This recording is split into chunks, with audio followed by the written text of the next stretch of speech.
സഫ്ദർജംഗിലെ ആണ് ഇന്ദിരാഗാന്ധി വെടിയേറ്റ് മരിച്ച സ്ഥലം. അവര് ലേഡീസ്, അതായത് സ്ത്രീകള് ബീർ മേടിച്ച് കഴിക്കുന്നവരുണ്ട്. അടുത്തുള്ള ചില ആൾക്കാരെ മൂക്കിൽ നിന്നൊക്കെ ചോര വരുന്നത് കാണാം. ചൂടിൽ നിന്ന് രക്ഷ നേടാൻ വേണ്ടിയിട്ട് സബോളൊക്കെ രണ്ട് കൈ ഇനി കക്ഷത്ത് വെച്ച് അമർത്തി പിടിച്ചിരിക്കും. അവിടെ മുറിയെടുത്ത് താമസിക്കുമ്പോൾ നമ്മള് പാഡ്ലോക്ക് കൂട്ടും താക്കോലും കൊണ്ടുപോകണം. പെണ്ണുങ്ങൾ വന്നിട്ട് ഇവിടുന്ന് വെള്ളം കുടിക്കാൻ വരുമ്പോൾ പോലീസുകാര് ലാത്തി വീശി ഓടിക്കുന്നുണ്ട്. അത്രയും വൃത്തികെട്ട ഒരു സ്ഥലമാണ്. ഇവിടെ ഒരു 500 രൂപ 400 രൂപ കൊടുത്താൽ കൊലപാതകം ചെയ്യുന്ന ആൾക്കാരാണ് ഇവിടെ ഗുണ്ടകൾ, റൗഡികളുള്ളത്.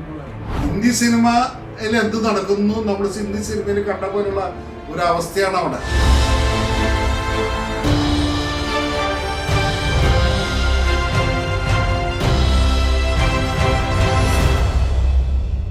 നമസ്കാരം. ട്രാവലിസ്റ്റിലേക്ക് സ്വപ്നസഞ്ചാരം എന്നുള്ള പരിപാടിയിലേക്ക് എന്നെ വിളിച്ചതിൽ വളരെയധികം സന്തോഷം. വളരെ നാളത്തെ ദീർഘമായ നമ്മുടെ ബന്ധം പലപ്പോഴും ഞാൻ തന്നെ വിമർശിക്കാറുണ്ട്. ഈ ചിരിച്ചത് സഹിക്കാറുണ്ടെന്നൊക്കെ എനിക്കറിയാം. എങ്കിലും ഇതുപോലൊരു സാഹചര്യം തന്നതിൽ എനിക്ക് വളരെയധികം നന്ദിയുണ്ട്. തൃശ്ശൂർ ഒരു ചെറിയൊരു കച്ചവടക്കാരനായി ഞാൻ സ്പെയർ പാർട്സ് കച്ചവടക്കാരനാണ്.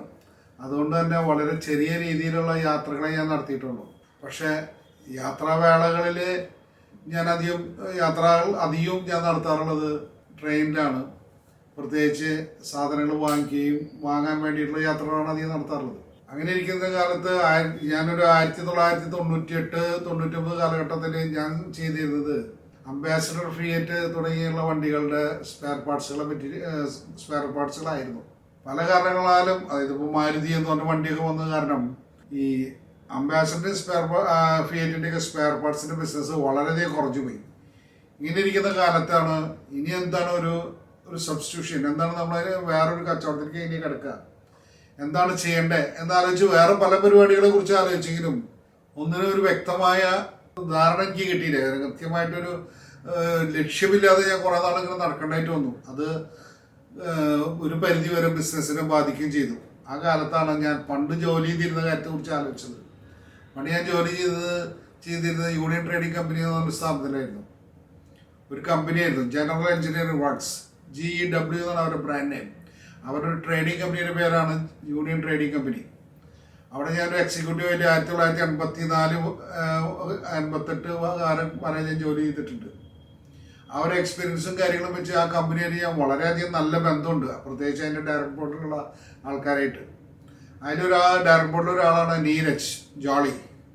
അപ്പോൾ നീരജ് ജോളിയാണ് എന്നോട് പറയുന്നത്, എന്തുകൊണ്ട് സണ്ണി എനിക്ക് ഈ സ്പ്രിംഗ് ലീവ്സ് കേരളത്തിൽ വിതരണം ചെയ്തുകൂടാ? എനിക്കാണെങ്കിൽ ആ രംഗത്ത് എല്ലാ കടക്കാരെന്ന് എനിക്കറിയാം, എല്ലാ സോഴ്സുകളും എനിക്കറിയാം. അപ്പോൾ നീ അതിനെ പറ്റി ചിന്തിച്ചൂടെ? സ്പെയർ പാർട്സ് ഇനി ഏതൊക്കെ വരും ഏതൊക്കെ പോകുന്നുള്ളതിനെ കുറിച്ച് നമുക്ക് അറിയില്ല.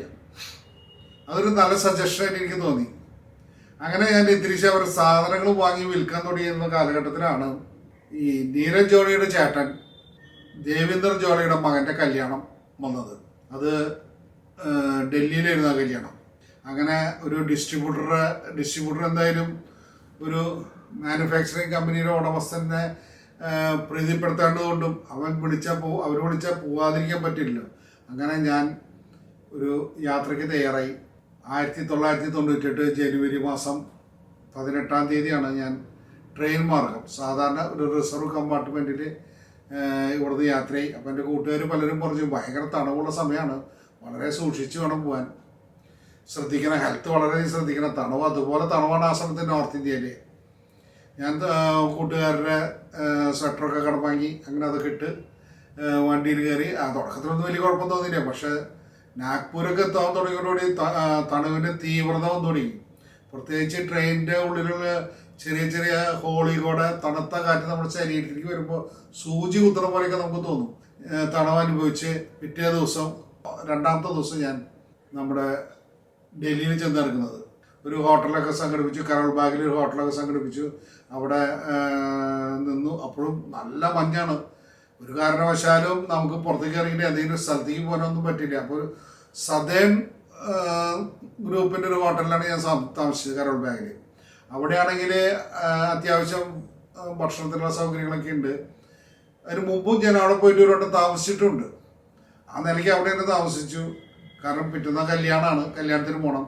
ഗംഭീരമായ തണവ് അപ്പോഴേക്കും തുടങ്ങി. ഒരു 2 മീറ്റർ അകലെയുള്ള ആൾക്കാരെ കാണാൻ സാധിക്കുന്നില്ല. ആ സമയത്ത് നമ്മുടെ കേരളത്തിൻ്റെ പ്രശസ്തനായ പന്ത് കളിക്കാരായുള്ള വിജയനും ജോപോളൊക്കെ അവിടെ ഡൽഹിയിൽ JCT പിൻസിന് വേണ്ടി കളിക്കുന്നുണ്ട്. ഒരു ക്ലബിന് വേണ്ടി കളിക്കുന്നുണ്ട് അവരവിടെ ആ ഭാഗത്ത്. അപ്പോൾ അവരെയുള്ള പരിചയം വെച്ച് ഞാൻ ജോപോളിനെ വിളിച്ചു. ജോപോളെ എപ്പോഴാണ് നിങ്ങളുടെ കളി ഒന്ന് കാണാൻ പറയുന്നത്? ഞാൻ ഫ്രീ ആണ്, നാളെ ഒരു കല്യാണം ഉണ്ട്, അതിന് വേണ്ടി ഡൽഹിയിൽ വന്നതാണ്, അപ്പോൾ എനിക്കൊരു പാസ് സംഘടിപ്പിക്കാൻ പറ്റുമോ എന്നൊക്കെ ചോദിച്ചു. അപ്പോൾ അവർ ചെറിയ പാസ് സംഘടിപ്പിക്കേണ്ട ആവശ്യമില്ല. ഇവിടെ കളി കാണാനൊക്കെ വരുന്നത് വളരെ അപൂർവ ആൾക്കാരേ ഉള്ളൂ. അതായത് സ്റ്റേഡിയത്തിൽ ടിക്കറ്റിന് 2 റുപ്യാണ് ചാർജ്. പക്ഷെ താങ്കൾ അവിടുന്ന് ഈ കളി കാണാൻ വരികയാണെങ്കിൽ എങ്ങനെ പോയാലും 10-300 രൂപ ചിലവാക്കിയിട്ടാണ് ഇവിടെ എത്താൻ. തന്നെയാണ് ഈ കൊടും തണവിൽ തിരിച്ചു പോകുക എന്ന് പറയുന്നത് അത്ര എളുപ്പമല്ല. ഇവിടെ കളി നടക്കുന്ന സമയം ഉച്ചയ്ക്ക് 1:30 മണിക്കൊക്കെ. അങ്ങനെ ഞാൻ ആ പരിപാടി ഉപേക്ഷിച്ച് അന്ന് അവിടെ താമസിച്ചു. പിറ്റേന്ന തൊട്ട് ഞാൻ അന്വേഷണം ഇറങ്ങി. പിറ്റേന്ന രാത്രി 6 മണിക്കാണ് ഐവറി ഐലൻഡ്സ് എന്ന് പറയുന്ന ഒരു കൃത്രിമ ദ്വീപിലാണ് കല്യാണം. ആ കാലഘട്ടത്തിലൊക്കെ ഡൽഹിയിലുള്ള വലിയ വലിയ ഇൻഡസ്ട്രിയലിസ്റ്റുകൾ മുഴുവൻ അവരുടെ ഫാം ഹൗസിൽ അങ്ങനെയുള്ള സ്ഥലങ്ങളിലൊക്കെയാണ് ഈ കല്യാണം നടത്താറ് പതിവ്. അപ്പോൾ അതിൻ്റെ വെളിച്ചത്തിൽ ഇവരും അതേപോലെയുള്ള വലിയ ഒരു ഇൻഡസ്ട്രിയലിസ്റ്റുകളായ കാരണം ഇവരും ഐവറി ഐലൻഡ്സിലാണ് കല്യാണം വെച്ചിട്ടുള്ളത്. അപ്പോൾ ഞാൻ അന്വേഷിച്ചപ്പോൾ 6 മണിക്കാണ് അങ്ങോട്ട് ചെല്ലണ്ടത്. ഇവർ താമസിക്കുന്ന വീട്ടിലേക്ക് ചെല്ലണം. ഇവരുടെ വീട് സഫ്ദർജംഗിലാണ് വീട്. സഫ്ദർജംഗ് എന്ന് പറഞ്ഞാൽ നമുക്ക് എല്ലാവർക്കും അറിയാം, വളരെയധികം സുരക്ഷാ ക്രമീകരണങ്ങളുള്ള സ്ഥലമാണ്. ഓട്ടോറിക്ഷയ്ക്കൊന്നും ആളുകളൊന്നും അങ്ങോട്ട് പോകാൻ പറ്റില്ല. ഇവരുടെ വീട് സഫ്ദർജംഗ് A/125 എന്ന് പറയുന്ന സ്ഥലത്താണ് ഇവരുടെ വീട്. സഫ്ദർജംഗില് 1 ആണ് ഇന്ദിരാഗാന്ധി വെടിയേറ്റ് മരിച്ച സ്ഥലം. അപ്പോൾ ആ സ്ഥലത്തിന്റെ പ്രാധാന്യം ഏകദേശം നമുക്ക് മനസ്സിലായിട്ടുണ്ടാവും.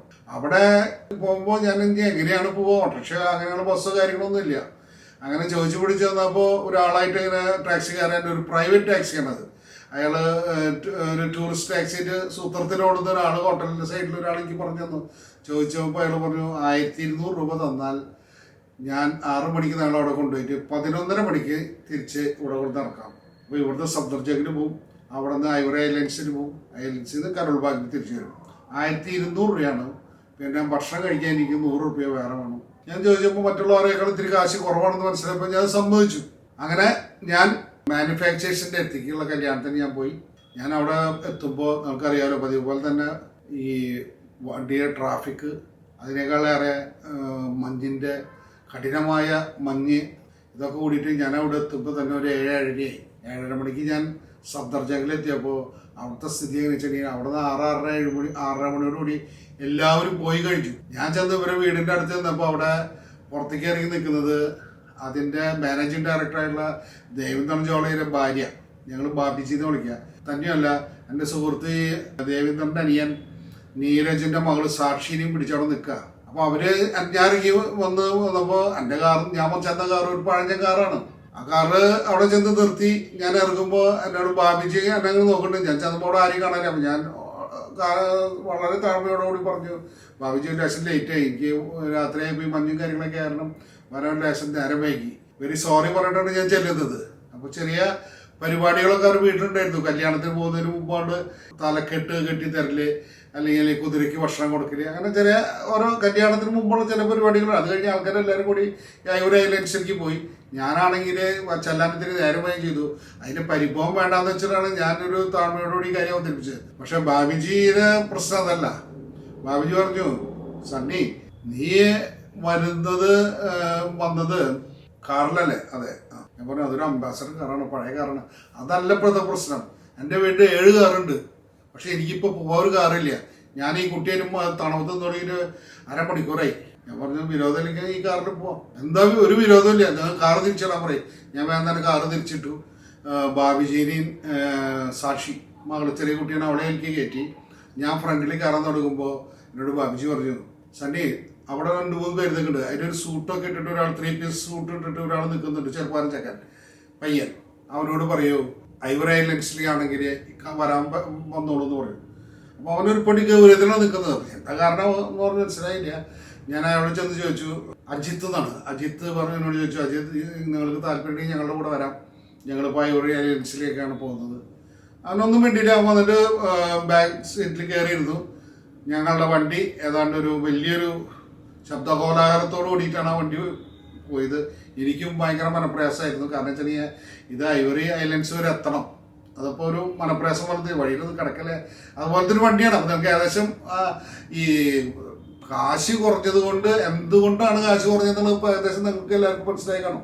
ഒരുവിധം കുഴപ്പങ്ങളില്ലാതെ വണ്ടി ഐവറി ഐലൻഡ്സിലേക്ക് എത്തി. അവിടെ ചെന്നപ്പോൾ കല്യാണം ഭയങ്കര നമുക്ക് ചിന്തിക്കാൻ പറ്റാത്ത രീതിയിലാണ് അവിടെ കല്യാണം അറേഞ്ച്മെന്റ് നടത്തിയിട്ടുള്ളത്. അപ്പോൾ ഞങ്ങൾ ചെല്ലുമ്പോൾ തന്നെ എനിക്കുണ്ടായ ഒരു ഗുണം എന്താ വെച്ചിട്ടുണ്ടെങ്കിൽ ആൾക്കാരെ റിസീവ് ചെയ്യാൻ നിൽക്കുന്നത് ചെയർമാൻ ഉണ്ട് അവിടെ, മിസ്റ്റർ ജോളി. വയസ്സായിട്ടുള്ള ആളാണ്, അന്ന് അയാൾക്ക് 55 വയസ്സ് പ്രായമുണ്ട്. ദേവിന്ദർ ജോളി, അയാളുടെ മകനെയാണ് കല്യാണം.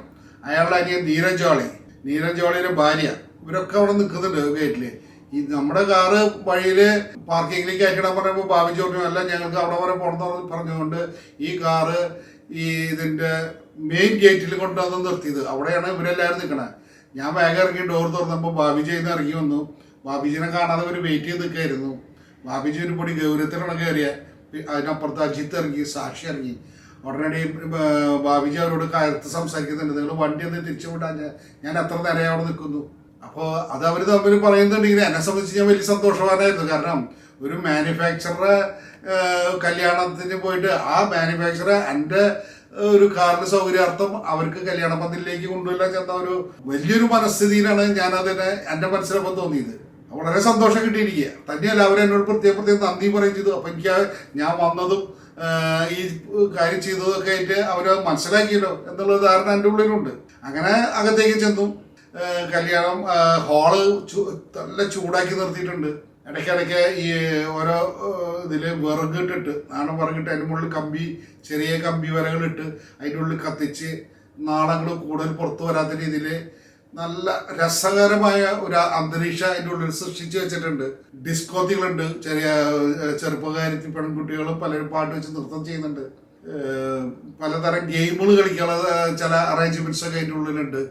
ഒരു ഭാഗത്ത് വിശാലമായ ഒരു ബാറുണ്ട്. പിന്നെ ഭോജനശാലകൾ എന്ന് പറഞ്ഞാൽ നമ്മളെ ഞെട്ടിച്ചു പോകും. കാരണം ചിക്കൻ എന്ന് പറഞ്ഞാൽ ചിക്കൻ്റെ വെറൈറ്റികൾ മാത്രമുള്ള ഒരു സ്റ്റോള് പോലെ. അവിടെ ബട്ടർ ചിക്കൻ ഉണ്ട്, ചിക്കൻ ചില്ലി ഉണ്ട്, ചിക്കൻ 65 ഉണ്ട്, ചിക്കൻ കടായി ഉണ്ട്. ഇങ്ങനെ തുടങ്ങി നമുക്ക് ചിക്കനിന് തന്നെ വിഭവങ്ങൾ പലതരത്തിലുള്ള വിഭവങ്ങൾ. ഇതന്നെ മട്ടൺ ഉണ്ട്, അപ്പുറത്ത് ചിലടത്ത് ഫിഷ് ഉണ്ട്. വെജിറ്റേറിയൻ്റെ ഗ്രൂപ്പിലേക്ക് കടന്നാൽ അത് ഒരു ഭാഗം മുഴുവൻ അതാണ്. ഇവിടെ മുഴുവൻ ആൾക്കാർ ഭക്ഷണം കഴിക്കുകയും ചിലവര് ഡിസ്കോ ഡാൻസ് ചെയ്യുന്ന സ്ഥലത്ത് വന്ന് കളിക്കുകയും ചെയ്യുന്നുണ്ട്. ചിലർ കൂട്ടത്തിലിരുന്ന് വർത്താനം പറയുന്നുണ്ട്. ബീർ കൗണ്ടറുകളുണ്ട്, ബീർ കൊണ്ടുവന്ന് സപ്ലൈ ചെയ്യുന്നുണ്ട്. അവര് ലേഡീസ്, അതായത് സ്ത്രീകള് ബീർ മേടിച്ച് കഴിക്കുന്നവരുണ്ട്. ഹിന്ദി സിനിമയിൽ എന്ത് നടക്കുന്നു നമ്മൾ ഹിന്ദി സിനിമയിൽ കണ്ട പോലുള്ള ഒരു അവസ്ഥയാണ് അവിടെ. ബാർ കൗണ്ടറിൽ ബാറുകാരൻ നിന്നിട്ട് പല ജാതി കുപ്പിയൊക്കെ മുകളിലേക്ക് എറിഞ്ഞുകൊണ്ട് ചില ആക്ഷനുകൾ, അവന്റെ കരവിരുതുകൾ കാണിക്കുന്നു. ഇതൊക്കെ എന്നെ വളരെ അതിശയപ്പെടുത്തി. കാരണം വെച്ചാൽ തൃശ്ശൂര് അങ്ങാടിയിൽ ഒരു ചെറിയ കച്ചവടം ചെയ്യുന്ന എന്നെ പോലുള്ള ഒരാൾക്ക് ഞാൻ പലപ്പോഴും മുമ്പ് ഡൽഹിയിൽ പോയിട്ട് ഇതുപോലെയുള്ള അല്ലെങ്കിൽ വലിയ പാർട്ടികളിലോ അങ്ങനെയുള്ളതിലൊന്നും ഞാൻ പങ്കെടുത്ത അനുഭവം എനിക്കില്ല. ഞാൻ ആദ്യമായിട്ടാണ് ഈ വക വലിയ രീതിയിലുള്ള ആഘോഷപരമായ കല്യാണങ്ങൾ കാണുന്നത്. അതൊക്കെ ഞാൻ കണ്ടുകൊണ്ടിരിക്കുന്ന നേരത്ത് ഞാനും നല്ല തണവുണ്ട്, നമുക്കും ഒരു ചെറിയ തണവ് അകറ്റാനുള്ള ഒരു ചെറിയൊരു വാനോപാസന ഞാനും നടത്തി. അപ്പോൾ രണ്ട് ഇത് കഴിച്ചതോടുകൂടി എനിക്കും ചെറിയ തണവൊക്കെ അതിൽ നിന്നൊന്ന് മാറി. തൃശ്ശൂർകാരനാണല്ലോ, ആദ്യം അന്വേഷിച്ചത് നമുക്ക് പറ്റിയ സാധനങ്ങളുണ്ടോ എന്നുള്ളതാണ്. അപ്പോൾ അവിടെ ചില സാധനങ്ങളുണ്ട്, അങ്ങനെ അത് കഴിച്ചു. ആ കാലത്ത് ഒരു പുകവലിക്കുന്ന ഒരു സ്വഭാവമുണ്ട്. എപ്പോഴും ഇല്ല, ഇടയ്ക്കൊരു പുകവലി ഉണ്ട്. പ്രത്യേകിച്ച് നമ്മളൊന്ന് മിനിങ്ങിയാല്, അങ്ങനെയാണ് തൃശ്ശൂർ പറയും, ഒന്നും മിനിങ്ങുക എന്ന് പറയും. ഒന്നും മിനിങ്ങിയാല് ഒരു പുകവലിക്കണം എന്നൊരു ചിന്തയുണ്ട്. അങ്ങനെ പുകവലിക്കാൻ വേണ്ടിയിട്ട് ഒരു സ്ഥലം അന്വേഷിക്കണം. കാരണം വെച്ചാൽ അതൊരു ഇവരെ ഇൻഡസ്ട്രി ഇരിക്കുന്നത് മായാപുരി പേസ് വണ്ണിലാണ്. അത് മുഴുവൻ ഈ സർദാർജിമാരുടെ ഇൻഡസ്ട്രികളാണ് മുഴുവൻ. അപ്പോൾ ഈ സർദാർജിമാർ കുറേ പേര് തലക്കെട്ടുകാർ ഇവിടെ വന്നിട്ടുണ്ട്. അവരെ മുമ്പിൽ വെച്ചിട്ട് സിഗരറ്റ് വലിക്കാന്ന് പറഞ്ഞാൽ അത് വളരെ ബുദ്ധിമുട്ടുണ്ടാക്കും. പുറത്തേക്ക് ഇറങ്ങി കുറച്ചൊക്കെ ചില ആൾക്കാർ അവിടെ 1-2 പേരൊന്നും കൂടിയിട്ടുണ്ട്. ചിലവർ സിഗരറ്റ് വലിക്കുന്നത് മനസ്സിലായപ്പോൾ ഞാൻ അങ്ങോട്ട് ചെന്നു. അവിടെ ചെന്നപ്പോഴാണ് കാണുന്നത് ഞാൻ വീട്ടിൽ നിന്ന് സഫദർജംഗിലുള്ള വീട്ടിൽ നിന്ന് ഞാൻ വരുമ്പോൾ എൻ്റെ കൂടെ കാറിലുണ്ടായിരുന്ന അജിത്ത് ഒരു മാൾബ്രോ പാക്കറ്റ് തുറന്നിട്ട് സിഗരറ്റ് എടുത്ത് ഇങ്ങനെ കയ്യിൽ പിടിച്ച് നിൽക്കുക. എന്നെ കണ്ടപ്പോൾ അവൻ ചോദിച്ചു സ്മോക്ക് ചെയ്യണോ ചോദിച്ചു. ഞാൻ എൻ്റെ ഒരു സിഗരറ്റ് ഉണ്ടെന്ന് പറഞ്ഞു. എന്നാൽ ഞങ്ങളുടെ ലൈറ്റ് ഉണ്ടോ ചോദിച്ചു. ഉണ്ടെന്ന് പറഞ്ഞു. ഞാൻ സിഗരറ്റ് കത്തിച്ചു കൊടുത്തു. ഞാനൊരു സിഗരറ്റ് വലിച്ചു. അങ്ങനെ നിൽക്കുമ്പോൾ അപ്പോഴവൻ്റെ ആ ഗൗരവവും പരിഭവവും പോയിട്ടില്ല. അപ്പോൾ ഞാൻ പറഞ്ഞു എൻ്റെ പേര് സണ്ണി എന്നാണ്. അപ്പോൾ അവനോട് പറഞ്ഞു എനിക്ക് മനസ്സിലായി, നിങ്ങളാണല്ലോ GWൻ്റെ പുതിയ ഡിസ്ട്രിബ്യൂട്ടർ കേരളത്തിലത്തെ. അപ്പോൾ അതെ, പണ്ട് GWയിൽ വർക്ക് ചെയ്തിട്ടുണ്ടല്ലേ, അവന് വർക്ക് ചെയ്തിട്ടുണ്ട്. എങ്ങനെയാണ് ഞങ്ങളുടെ ബിസിനസ്? ഞാൻ പറഞ്ഞു നന്നായി നടക്കുന്നുണ്ട്. മെറ്റീരിയൽ ഷോർട്ടേജ് ഉണ്ടോ എന്ന് ചോദിച്ചു. ഞാൻ ഉണ്ടെന്ന് പറഞ്ഞു. അപ്പോൾ അവനും പറഞ്ഞു ഇവിടെയും അതന്നെയാണ്, എൻ്റെ സ്ഥിതി തന്നെയാണ്. എൻ്റെ പിതാവായിട്ട് തുടങ്ങിയിട്ടുള്ള ഒരു സ്ഥാപനമാണ്, ഞാൻ അവിടെയാണ് വർക്ക് ചെയ്യുന്നത് പിതാവിൻ്റെ ഒപ്പം. ഞങ്ങൾക്ക് മെറ്റീരിയൽ കൃത്യമായിട്ട് കിട്ടുന്നില്ല. അത് തന്നെയല്ല, എൻ്റെ കല്യാണം കഴിഞ്ഞ 8 മാസം മുമ്പാട് ഹൈദരാബാദിൽ വെച്ച് നടന്നിട്ടുണ്ടായിരുന്നു. അന്ന് ഞാൻ നീരജിൻ്റെ ഫാമിലിക്കും ദേവേന്ദ്രൻ്റെ ഫാമിലിക്കും ഒക്കെ ഹൈദരാബാദിലെ സ്യൂട്ട് റൂംസാണ് ബുക്ക് ചെയ്ത് കൊടുത്തത്. പ്ലസ് അവർക്ക് എല്ലാവർക്കും ഓരോ വണ്ടി കൊടുത്തിട്ടുണ്ടായിരുന്നു. ഇവിടെ ഞാൻ വന്നപ്പോൾ ഈ വക സൗകര്യങ്ങളൊന്നും ഇല്ല. അപ്പോൾ പുള്ളിക്കാരൻ വളരെ ഗൗരവത്തിലാണ്. അവനെ സംബന്ധിച്ച് പറയുകയാണെങ്കിൽ അവന് വീണ്ടും ഫെസിലിറ്റികൾ കിട്ടിയില്ല, അവന് ഷൂട്ട് റൂമില്ല. അതൊക്കെ അവൻ്റെ വലിയൊരു ചിന്ത പോലെയാണ് അവൻ സംസാരിക്കുന്നത്. അപ്പോൾ അവനെ പോലെയുള്ള ഡിസ്ട്രിബ്യൂട്ടർ തന്നെയാണ് ഞാനും. ഞാൻ ചെറിയ ഡിസ്ട്രിബ്യൂട്ടർ എന്ന് മാത്രം, എനിക്കതൊന്നും ഇല്ല എന്നുള്ള കാര്യം ഞാൻ അവനോട് പറഞ്ഞില്ല. അങ്ങനെ ഇരിക്കുന്നതന്നെ അവനൊന്ന് അയഞ്ഞു. ഒരു പെട്ടെന്നുള്ള അവൻ്റെ ആ ഒരു ഇതൊന്ന് വിട്ട് അവനൊരു സാധാരണ നിലയിലായപ്പോൾ അവൻ പറഞ്ഞു, എന്തായാലും മിസ്റ്റർ സണ്ണി, എനിക്ക് ഒരു കാര്യം പറയാനുണ്ട്. ഞാൻ എൻ്റെ വൈഫിന് കൊണ്ട് പറഞ്ഞു വിചാരിച്ച ഈ പരിപാടിക്ക്, പക്ഷെ അത് കൊണ്ടുവരാൻ നന്നായി. ഇതുപോലെയൊക്കെയാണെങ്കിൽ അവൾക്ക് വലിയ വിഷമേനെ. തന്നെയല്ല, ഒരു പൊടി പുഞ്ചിരിയോടുകൂടി അവനോട് പറഞ്ഞു, ചെറിയൊരു നാണത്തോടുകൂടി പറഞ്ഞു. അവളാണെങ്കിൽ ക്യാരിങ്ങാണ്, അവൾക്കിപ്പോൾ 3 മാസം പ്രഗ്നൻ്റ് ആയിട്ട് ഇരിക്കുകയാണ്. അപ്പം ഞാൻ അവനോട് നീ ഭാഗ്യവാൻ എന്നുള്ള കാര്യം ഞാനും അവരോട് സംസാരിച്ചു. അവൻ കുടുംബവിശേഷങ്ങൾ സംസാരിച്ചു, കാര്യങ്ങൾ പറഞ്ഞു. അങ്ങനെ അതിൻ്റെ ഇടയിലാണ് അവൻ എന്നോട് പറയുന്നത്, മിസ്റ്റർ സണ്ണി, ഒരു കാര്യം ഞാൻ നിങ്ങളോട് പറയാം. ഇവന്മാരുടെ ബിസിനസ്സൊക്കെ ഇവര് വളരെയധികം താഴ്ന്നു പോയി. ഇവർക്ക് ഇപ്പോൾ വിചാരിച്ച പോലെ ബിസിനസ്സൊന്നും ഇല്ല. ഇവരെ മായാപുരിയുള്ള ഫാക്ടറിയിൽ ഇവർ വേറെ ഓരോ കമ്പനിക്കാർക്ക് ലീസിന് കൊടുത്തിട്ട് സാധനങ്ങൾ അവിടെ ഉണ്ടാക്കിക്കൊണ്ടിരിക്കുകയാണ്. ഇവരുടെ ഈ സ്പ്രിംഗ് ലീവ്സ് എന്ന് പറഞ്ഞ സാധനങ്ങൾ മുഴുവൻ ഇവര് പുറമെന്നുള്ള പഞ്ചാബിൽ നിന്നും അതുപോലെ തന്നെ പഞ്ചാബിലുള്ള മലർക്കോട്ടിലെന്നും അതുപോലെയുള്ള പല സ്ഥലങ്ങളിൽ നിന്നും സ്പെഷ്യലി ഇവർ വാങ്ങുന്നത് ഇൻഡോറിൽ നിന്നാണ് വാങ്ങുന്നത്. അവിടെ ഭയങ്കര വില കുറവെന്നുള്ളത് ഞാൻ അറിഞ്ഞു. മധ്യപ്രദേശിലുള്ള ഇൻഡോർ, ഭോപ്പാൽ കഴിഞ്ഞിട്ട് വേണം ഇൻഡോറിൽ പോകാൻ. ഉജ്ജയിനൊക്കെ ഒക്കെ അടുത്താണ് ഈ ഇൻഡോർ. അപ്പം ഞാൻ ചോദിച്ചു, അവിടെ എന്ത് വിലയുണ്ട്? അവിടെ 20 രൂപ 22 രൂപ വിലയുള്ളൂ 1 കിലോ സ്പ്രിംഗ് ലീവ്സിന്. ഇവര് നമുക്ക് തരുന്നത് 37 രൂപ 50 പൈസയ്ക്കാണ്. ഈ പൈസ ഇവർ അവിടെ നിന്ന് ഈ മെറ്റീരിയൽ വാങ്ങി ഇവരെ പേര് കുത്തുന്ന പണി മാത്രമേ ചെയ്യുന്നുള്ളൂ. ഇപ്പൊ ആ പേര് കൂടി അവർ അവിടെ കുത്തിയിട്ട് ഈ സാധനം അവർ നമുക്ക് തരികയാണ്. അതാണ് ഞാൻ അറിയാൻ കഴിഞ്ഞത്. അതുകൊണ്ട് ഞാനിപ്പോൾ എൻ്റെ വൈഫ് ഒരു ലേശം ഇങ്ങനെ ഇരിക്കുന്നത് കൊണ്ടാണ്, അല്ലെങ്കിൽ ഞാനും ഇൻഡോറിൽ പോയി സാധനങ്ങൾ വാങ്ങിയാനെ. അവിടെ Srikrishna springs India private limited എന്ന് പറഞ്ഞൊരു സ്ഥാപനമുണ്ട്. അവരാണ് ഏറ്റവും കൂടുതൽ സ്പ്രിംഗ് ലീഫ് വെക്കുന്നത്. പിന്നെ തനേജ എന്ന് പറഞ്ഞ ഗ്രൂപ്പുണ്ട്, അവരും നന്നായിട്ട് ഇത് ചെയ്യുന്നുണ്ട്. ഇത് ഒരു തൃശ്ശൂരുകാരനായ കച്ചവടക്കാരൻ്റെ മനസ്സിൽ തങ്ങി നിൽക്കും. കാരണം കേരളത്തിൽ ഒരു ഇൻഡസ്ട്രികൾ അധികം ഇല്ല. കേരളത്തിൽ അങ്ങനെ ഇൻഡസ്ട്രികളൊന്നും ഇല്ല. പ്രൊഡക്ഷൻ വളരെ കുറവാണ്. നമ്മൾ ആശ്രയിക്കുന്ന മുഴുവൻ അന്യ സംസ്ഥാനങ്ങളിൽ നടക്കുന്ന സാധനങ്ങളാണ് കേരളത്തിൽ കൊണ്ടുവന്ന് വിൽക്കുന്നത്. പ്രത്യേകിച്ച് ഇതിൻ്റെ കൃത്യമായിട്ടുള്ള സ്പോട്ട്, ശരിക്കുള്ള മാനുഫാക്ചറിങ് സ്പോട്ടിൽ നിന്ന് നമുക്ക് വില പറഞ്ഞ് മേടിക്കാനുള്ള കഴിവുണ്ടെങ്കിൽ നമുക്ക് മാത്രമേ ഈ കേരളത്തിൻ്റെ ഉള്ളിൽ വന്ന് കോമ്പറ്റേറ്റീവ് റേറ്റിൽ സാധനങ്ങൾ കൊടുത്ത് വിറ്റ് മുന്നോട്ട് പോകാൻ പറ്റുള്ളൂ. അതുകൊണ്ട് തന്നെ നമ്മൾ ഈ അവൻ ഇൻഡോറിനെ പറ്റി പറഞ്ഞത് വളരെ ശ്രദ്ധയോടെ കേട്ടു വന്നു. കാരണം ഇനി നമുക്ക് മുന്നോട്ട് പോകണമെങ്കിൽ ഇനി എന്തെങ്കിലും പരിപാടികളൊക്കെ വേണം. ഈ ഇപ്പം നടക്കുന്ന പരിപാടികളൊന്നും അത്ര വിചാരിച്ച പോലെ ഈസിയല്ല. പഴയ കമ്പനിയുടെ പ്രതാപമൊക്കെ ഇല്ലാതായി വരുന്ന കാലഘട്ടമാണ്. അപ്പോൾ അതതിൻ്റെ ഉള്ളിൽ പതിച്ചു. ഞങ്ങൾ ഓട്ടോമാറ്റിക്കായിട്ട് അതിനുശേഷം ഞങ്ങൾ ഹോളിൽ പോയി ഭക്ഷണം കഴിച്ചു. എനിക്കാണെങ്കിൽ 11:30 മണിക്ക് കരോൾ ബാഗിൽ എത്തിയില്ലെങ്കിൽ ഓരോ അരമണിക്കൂർ കഴിയുമ്പോഴും 100 ഉറുപ്പിക വീതം അയാൾ ചാർജ് ചെയ്യുന്ന എന്നോട് പറഞ്ഞിട്ടുണ്ട് നമ്മുടെ ഡ്രൈവർ. അപ്പം ഞാൻ പറഞ്ഞു, എനിക്ക് അത് തന്നെയല്ല അല്ലേ പ്രധാനപ്പെട്ട കാര്യം വെച്ചാൽ എനിക്ക് പിറ്റേ ദിവസത്തെ കാലത്ത് 11 മണിക്കുള്ള KK എക്സ്പ്രസ്സിന് തൃശ്ശൂർക്ക് പണിക്ക് വരണം. അപ്പോൾ എനിക്ക് അവിടെ നിന്ന് തിരിയാനധികം സമയമില്ല. നല്ല മഞ്ഞും നല്ല തണവും. തിരിച്ച് ഹോട്ടലിലേക്ക് പോയി. ഇവൻ എന്ത് ചെയ്തു എന്ന് പറഞ്ഞാൽ ഞാൻ അന്വേഷിച്ചില്ലേ, ഞാൻ അവനെ വിട്ടു കളഞ്ഞു. പക്ഷെ അതിൻ്റെ ഇടയിൽ ഞാൻ ഇവൻ്റെ ഫോൺ നമ്പറും കാര്യങ്ങളൊക്കെ മേടിച്ച് വെച്ചിട്ടുണ്ടായിരുന്നു. ഇവനെ അന്ന് ഇങ്ങനെ ഈ പറഞ്ഞ പോലെ വളരെ സുലഭമായ രീതിയിൽ മൊബൈൽ ഫോണൊന്നും അറിയിട്ടില്ല. മൊബൈൽ ഫോണൊക്കെ ചിലരെ അത്യാവശ്യം ആൾക്കാരുടെ കയ്യിലേ ഉള്ളൂ. എങ്കിലും ഞാൻ ഇവൻ്റെ നമ്പറും കാര്യങ്ങളൊക്കെ മേടിച്ച് തൃശ്ശൂർ വന്നു. ഞാൻ എൻ്റെ എക്സ്പീരിയൻസ് യാത്രയുടെ അപ്പോൾ തൃശ്ശൂർക്ക് വരാമെന്ന് പറഞ്ഞാൽ നാഗ്പൂർ വരെ ഭയങ്കര തണുവാണ്. അപ്പം ഈ തണുവ് അനുഭവിച്ചിട്ട് തന്നെ വരണം. അതിനുള്ള നമ്മൾ റിസർവ് കമ്പാർട്ട്മെൻറ്റിലാണ്, നമുക്ക് മനസ്സിലാവും റിസർവ് കമ്പാർട്ട്മെൻറ്റിൽ യാത്ര ചെയ്യുന്ന ആൾക്കാർക്ക് തണുവ് കാലത്തെ കാര്യങ്ങൾ. കാരണം വെച്ച് കഴിഞ്ഞാൽ ആ കിടക്കുന്ന ഭാഗമൊക്കെ നന്നായിട്ട് തണുത്തിരിക്കണം. കഴിയുന്നതും ഒരു സമയം കഴിഞ്ഞ ഒരു 11:30 12 മണി 12 കഴിഞ്ഞ് കഴിഞ്ഞാൽ എണീറ്റിരുന്ന് നേരം വിളിപ്പിക്കണം. അങ്ങനെ എണീറ്റിരുന്ന് നേരം വിളിപ്പിച്ചു എങ്ങനെയോ ഉണ്ട്. അപ്പോഴും നമ്മുടെ മനസ്സിൽ ഈ ഇൻഡോർ എന്ന് പറയുന്ന ഒരു ഉന്മാദ ലഹരി മനസ്സിലേക്ക് നിൽക്കുന്നുണ്ട്. അവിടെ ഇങ്ങനെ വില കുറവാണെന്നും അവിടേക്ക് അധികം ആൾക്കാർ എത്തിയിട്ടില്ല എന്നും ഒരു മലയാളിയുടെ ജിജ്ഞാസ എൻ്റെ മനസ്സിൽ അപ്പോഴും ഉണ്ട്. ഈ കാര്യം ഒന്ന് ഞാൻ തൃശ്ശൂരെത്തി എൻ്റെ അനിയനോട്, അതായത് മേജോനോട് ഞാൻ പറഞ്ഞോടാ ഇങ്ങനെ ഒരു ചില കാര്യങ്ങളൊക്കെ ഉണ്ട്. നമ്മൾ വെറുതെ ഈ GW ഇത്രയധികം സാധനങ്ങൾ മേടിച്ചിട്ടൊന്നും കാര്യമൊന്നുമില്ല. നമ്മൾ വിചാരിക്കുകയാണെങ്കിൽ നമുക്ക് ഇൻഡോറിൽ പോയിട്ട് ഈ സാധനങ്ങൾ വാങ്ങാം. നമുക്ക് കുറച്ച് കാശൊക്കെ സംഘടിപ്പിച്ചിട്ട് ഇൻഡോറിലേക്ക് ഞാൻ പോകും. ചേട്ടൻ പൊക്കോളാം, നീ പേടിക്കണ്ട. അപ്പോൾ അവൻ പറഞ്ഞു ഇൻഡോർ പറഞ്ഞത് എവിടെയാണ്? ഇൻഡോർ എന്ന് പറഞ്ഞു കഴിഞ്ഞാൽ ഭോപ്പാൽ ചെന്നിട്ട് അവിടെ നിന്ന് ഒരു ലെഫ്റ്റ് ഒരു ഡീവിയേഷൻ ആ വഴിക്ക് തന്നെ പോകണം. അത് ബോംബെ റൂട്ടാണ്. അപ്പോൾ ആ റൂട്ടിനെ പറ്റിയിട്ടൊക്കെ പലരോടും ചോദിച്ചു. എങ്കിലും അന്ന് കാലത്ത് ഇൻഡോർ അത്ര ഫേമസ് അല്ല. ഞാൻ പറഞ്ഞത് 1998 കാലഘട്ടങ്ങളിലാണ്. പിന്നെ വേണം വേണ്ടാന്ന് വിചാരിച്ചിരിച്ചു. പിന്നെ സാധനങ്ങൾ അവിടുന്ന് ലഭ്യത കുറഞ്ഞു. വേറെ സ്ഥലങ്ങളിൽ പോയിട്ട് ആ കാര്യങ്ങളില്ല എന്ന് മനസ്സിലായി. വരുന്നത് പറ്റേ എന്നുള്ള നിലയിൽ കുറച്ച് കാശൊക്കെ സംഘടിപ്പിച്ച് 3-3.5 ലക്ഷം റുപ്യൊക്കെ സംഘടിപ്പിച്ച് ഇതുപോലെ തന്നെ ഭോപ്പാലിലേക്ക് വെട്ടി കയറി. അത് പോകുന്നത് മെയ് മാസം അവസാനത്താണ് പോണേ. ആദ്യം പോയിരുന്നത് ജനുവരി മാസമാണ്. മെയ് മാസം അവസാനം ആകുമ്പോഴേക്കും ഉത്തരേന്ത്യ ചുട്ടുപൊള്ളുന്ന നിലയിലേക്ക് എത്തിയിട്ടുണ്ട്. പ്രത്യേകിച്ച് പണ്ട് നാഗ്പൂർ വഴി പോകുമ്പോൾ അവിടെ എത്രയോ തണുവ് അനുഭവിച്ചു ജനുവരിയിൽ. അതിൻ്റെ പോലെ തന്നെയാണ് നാഗ്പൂർ വഴിക്ക് കടന്നു പോകുമ്പോൾ ചൂടും നമ്മൾ അനുഭവിക്കണേ. വിയർപ്പല്ല, ഒരു ജാതി ഇങ്ങനെ മനുഷ്യന് പൊള്ളാണ്. നമ്മളൊരു തോർത്ത് എന്ന് പറഞ്ഞാൽ മനസ്സിലായില്ലേ, അതായത് ഒരു തുണി തോർത്ത് മുണ്ടെടുത്ത് വെള്ളം തളിച്ച് തലയെ കൂടെ ഇട്ടിങ്ങനെ ഇരിക്കും. അടുത്തുള്ള ചില ആൾക്കാരെ മൂക്കിൽ നിന്നൊക്കെ ചോര വരുന്നത് കാണാം. കാരണം കുട്ടികളുടെ ഇതൊക്കെ കാരണം ചൂട് അധികമായിട്ട്. ചിലവരതിന് ചൂടിൽ നിന്ന് രക്ഷ നേടാൻ വേണ്ടിയിട്ട് സബോളൊക്കെ 2 കൈ ഇനി കക്ഷത്ത് വെച്ച് അമർത്തി പിടിച്ചിരിക്കും. അങ്ങനെയൊക്കെയാണ് ഭോപ്പാലെത്തിയത്. പുലർച്ചെ 2 മണിയായപ്പോഴേക്കും ഭോപ്പാലെത്തി.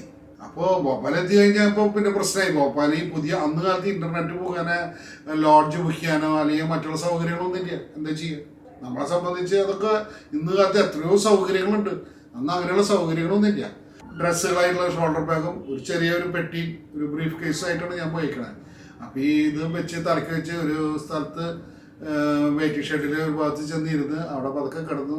ചെറുതായിട്ട് മയങ്ങും. കണ്ണു തെറ്റിയ കളവ് നടക്കുന്ന സ്ഥലമാണ്. അതുകൊണ്ട് വളരെ ശ്രദ്ധിച്ച് നേരം വിളിപ്പിച്ചു. അതിനുശേഷം ഒരു ലോഡ്ജ് കണ്ടുപിടിച്ചു.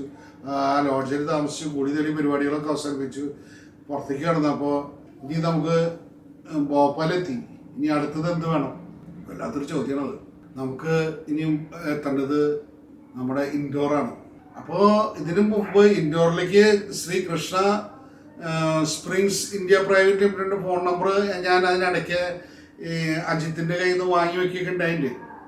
ഞാൻ ഭോപ്പാലിൽ ചെന്നപ്പോൾ ഇവരെ വിളിച്ചു. അവിടെ ചെന്നപ്പോൾ വിക്കി അറോറ എന്ന് പറഞ്ഞ ഒരാളാണ് ഫോൺ എടുത്തത്. അപ്പോൾ STD ബൂത്തിലൊക്കെ നിന്ന് വിളിക്കണമെന്ന്. അങ്ങനെ STD ബൂത്തിൽ നിന്ന് വിളിച്ചപ്പോൾ വിക്കി അറോറ പറഞ്ഞു കുഴപ്പമില്ല, നിങ്ങൾ എപ്പോൾ പണിയാൻ വന്നോളൂ.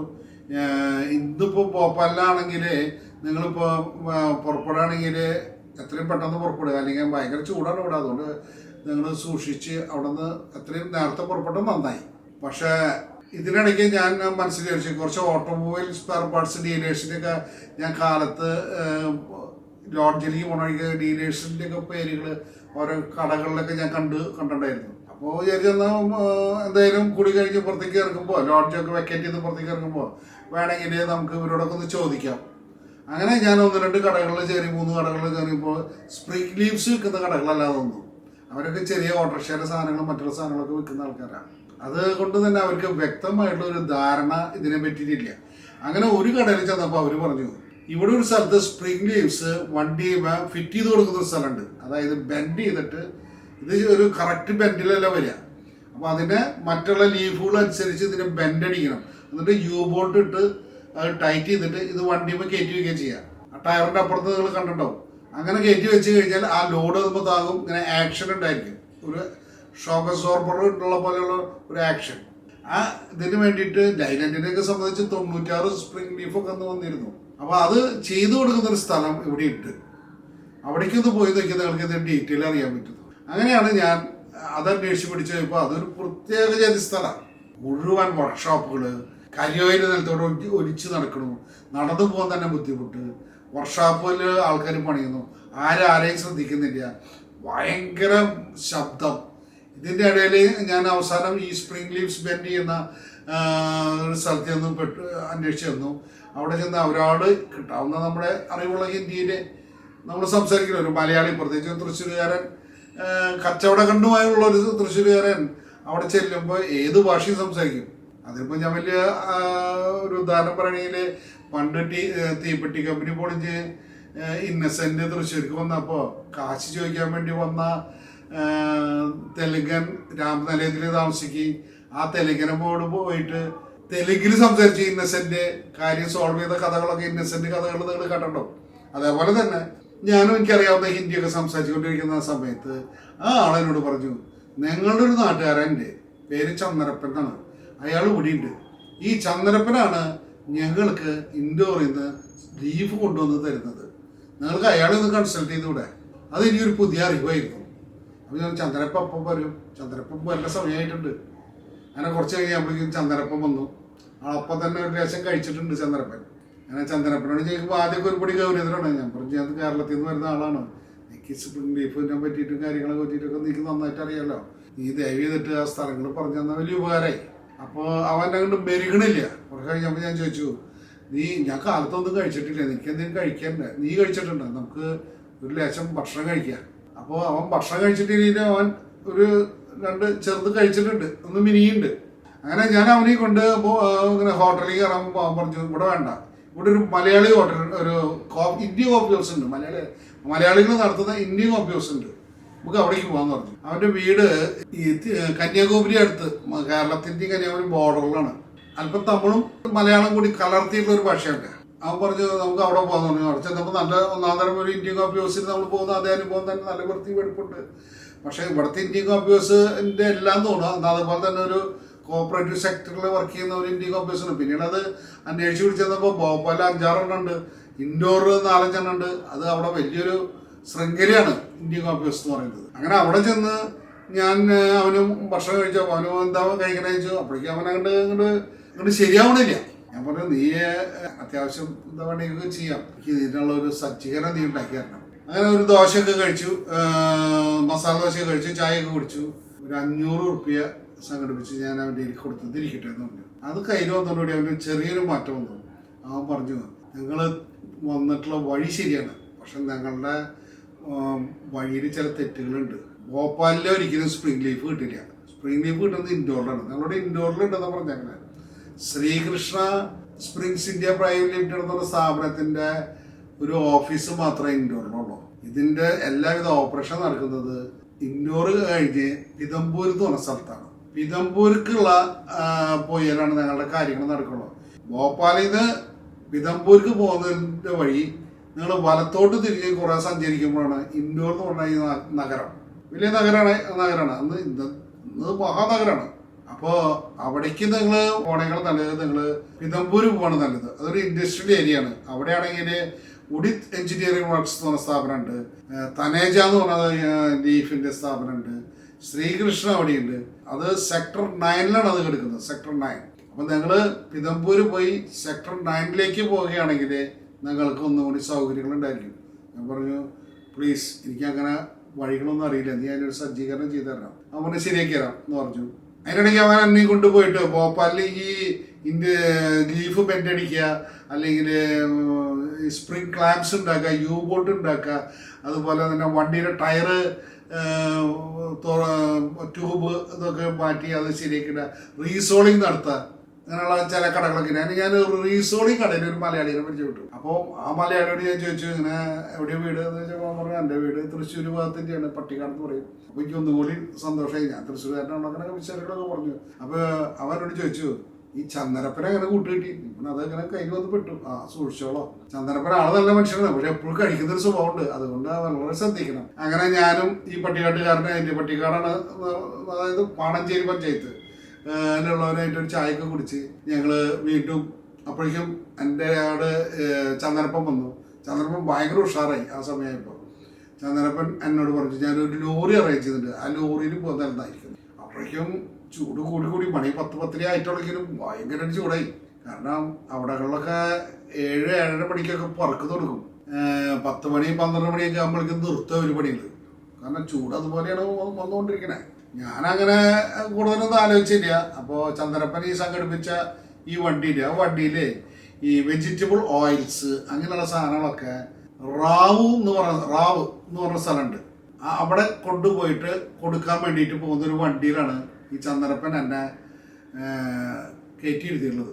ഞാൻ വണ്ടിയിൽ കയറിയിരുന്നു. അപ്പോൾ ഡ്രൈവറുണ്ട്, ഒരു ചെറിയ കിളിയുണ്ട്. അപ്പം ഞാനും എൻ്റെ ബാഗും ബ്രീഫ് കേസും സാധനങ്ങളൊക്കെ ആയിട്ട് കയറിയിരുന്നു. അസഹ്യമായ ചൂട്. അപ്പോൾ ഞാൻ ചോദിച്ചു, ഇപ്പോൾ എത്ര ചൂടുണ്ടാവും? ഇപ്പോൾ ഏകദേശം ഒരു 45-46 ഉണ്ടാവുമെന്ന് ഡ്രൈവർ പറഞ്ഞു. അത് കേട്ടപ്പോൾ എനിക്ക് ആകെ, കാരണം നമ്മളിവിടെ 40 വരെ എത്തുമ്പോഴേക്കും ഏതാണ്ട് ഒരു വലിയൊരു സംഭവം പോലെയാണ് നമ്മളിവിടെ ഉള്ളവർ സംസാരിക്കുക. ഇത് 46 ആയപ്പോൾ എന്നൊക്കെ പറയുമ്പോഴേക്കും എനിക്കത് മനസ്സിലായി, ഇത് പോക്ക് ശരിയല്ല. മണിയാണെങ്കിൽ 11-11:30 ആവുന്നുള്ളൂ. കാരണം ഇവിടെ കുറച്ച് ദൂരം ഇങ്ങനെ പോകുന്നു കഴിഞ്ഞു. നല്ല റോഡ്, നല്ല സ്പീഡിലാണ് വണ്ടി പോണേ. ആ വണ്ടി പോകാന്നൊക്കെ പറഞ്ഞു കഴിഞ്ഞാൽ നമുക്ക് പേടിയായിട്ടിരിക്കണം. അപ്പോൾ അതെന്താ കാര്യം, എതിരെ വരുന്ന വണ്ടിക്ക് മുമ്പ് എതിരെ വണ്ടി വരുന്നുണ്ട്, നമ്മുടെ വണ്ടി അങ്ങോട്ട് പോകുന്നുണ്ട്. അങ്ങനെ 2 വണ്ടി കൂടി ഇങ്ങനെ കൂട്ടി പോണ സമയത്ത് ഒച്ചയുണ്ടാവുള്ളൂ. അത് കഴിഞ്ഞ് കഴിഞ്ഞാൽ അവർ എന്നോട് പറയും, ഇതാണ് ബ്ലേഡ് കട്ടിങ്. ബ്ലേഡ് കട്ടിങ് എന്നാണ് അതിന് പറയാം. അതായത് മറ്റേ വണ്ടി പോയതും ഈ വണ്ടി പോയതും ഒരു സെക്കൻഡിന്റെ ഇതിലാണ് ഈ കട്ട് ചെയ്ത് പോണേ. ഇതൊക്കെ കണ്ട് ഞാൻ ആകെ വ്യസനിച്ചിട്ടാണ് പോണേ. എൻ്റെ മനസ്ഥിതി, ഞാനൊന്നും ഇത് കണ്ടിട്ടില്ല. നമ്മൾ തൃശ്ശൂരുള്ള ഒരു മലയാളി, അയാൾക്ക് ഈ വക കാര്യങ്ങളൊന്നും കണ്ട കാര്യമില്ലല്ലോ. അങ്ങനെ ഭയങ്കര സ്പീഡിൽ വണ്ടി പോണേ. അപ്പോൾ അങ്ങനെ ഞങ്ങളൊരു വിധം ഇതിനിടയിൽ ഇൻഡോറൊക്കെ കഴിച്ചു പോയി. റാവത്ത് എന്ന പേര് ആ സ്ഥലത്ത് ചെന്ന് പെട്ടു. റാവു എന്നുണ്ട്, അവിടെ ചെന്ന് പെട്ടു. ഇതിനിടയ്ക്ക് അവിടെ ഒരു മിലിറ്ററി ഓക്യുപ്പൈഡ് ഏരിയ ഉണ്ട്, എന്ന് പറയും. നമ്മുടെ ഇന്ത്യൻ മിലിറ്ററി മെയിനായിട്ട് നിൽക്കുന്നത് അവിടെയാണ്. ഒരു പട്ടണത്തിൻ്റെ, നമ്മുടെ തൃശ്ശൂർ പട്ടണത്തിൻ്റെ അത്ര വലിപ്പമുള്ളൊരു ഏരിയയാണത്. അവിടെ എല്ലാ മിലിറ്ററിയുടെ സെറ്റപ്പായിട്ട് ആൾ നിൽക്കുന്നുണ്ട്. ഇന്ത്യയുടെ ഏത് ഭാഗത്തേക്ക് എത്രയും പെട്ടെന്ന് എത്താവുന്ന സെറ്റപ്പും അവിടെ ഉണ്ട്. അപ്പോൾ അതൊക്കെ കഴിഞ്ഞിട്ടാണ് ഞങ്ങൾ പോകുന്നത്.